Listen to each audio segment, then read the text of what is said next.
Et comme Moïse éleva le serpent dans le désert, de même, il faut que le Fils de l'homme soit élevé, afin que quiconque croit en lui ait la vie éternelle. Jean 3, 14, 15. Nous avons ici l'arrière-plan de l'Ancien Testament, dans le 21e chapitre du livre des Nombres. L'incident commença là, de cette manière. Le peuple murmura contre Dieu et contre Moïse. Notre âme est dégoûtée de cette misérable nourriture. Nombre 21, 5. Le peuple exprima des paroles très fortes au sujet de la manne, de la nourriture qui leur était donnée des cieux.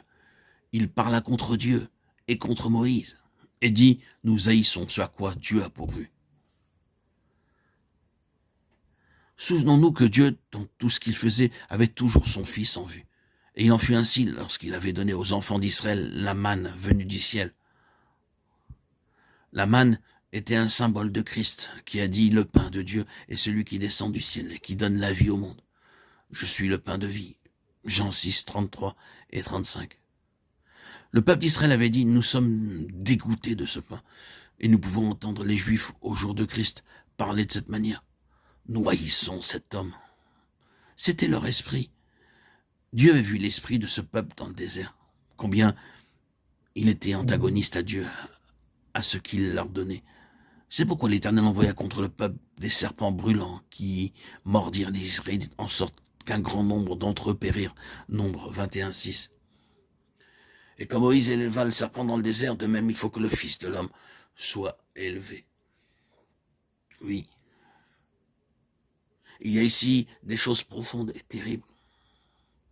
Du commencement à la fin de la Bible, le serpent est toujours le symbole d'une malédiction, du jugement de Dieu. Nous voyons cela depuis la toute première mention qui soit faite du serpent dans la Bible. Ce serpent élevé dans le désert était le symbole du jugement de Dieu. Le jugement et la malédiction de Dieu qui reposaient sur le peuple rebelle ont été transférés sur ce serpent. Il a été fixé à la croix portant sur lui pour le peuple la malédiction et le jugement de Dieu, et quiconque regardait le serpent était sauvé. En employant ce passage de l'Ancien Testament, le Seigneur Jésus disait simplement « Je vais être fait malédiction pour vous. Lorsque je serai élevé, je porterai sur moi-même votre jugement, je porterai vos péchés en mon corps sur le bois. » Il y a en Christ la délivrance de la malédiction et du jugement, et quiconque regarde à lui sera sauvé. Et nous avons ici le plus grand passage des Écritures que nous connaissions. Car j'aime cette conjonction. Les conjonctions sont toujours des choses importantes dans le Nouveau Testament lorsque nous trouvons un car, un donc ou un par conséquent. Cherchons toujours le contexte. Car Dieu a tellement aimé le monde. Nous citons souvent Jean 3,16 sans son contexte. Mais quelle immense chose se trouve dans ce contexte. Dieu a fait de son Fils unique une malédiction pour nous. Et pourquoi ? Car Dieu a tellement aimé le monde qu'il a donné son Fils unique, afin que quiconque croit en lui ne périsse point, mais qu'il ait la vie éternelle. Il nous faut prendre cela et le placer dans Nombre 21, ou prendre Nombre 21 et le mettre au centre de Jean 3,16. Nous avons en cela l'arrière-plan et l'accomplissement, la transition de ce qui était ancien à ce qui est nouveau. Le nouvel Israël céleste est établi sur cette base. Celui qui croit peut avoir en lui la vie éternelle. Combien de choses nous pourrions dire encore à ce sujet ? Mais il nous faut passer plus loin. Aussitôt après l'incident du serpent élevé, suit l'incident des torrents qui jaillissent. Alors Israël chanta ce cantique. Jaillit, ô source, Nombre 21, 17.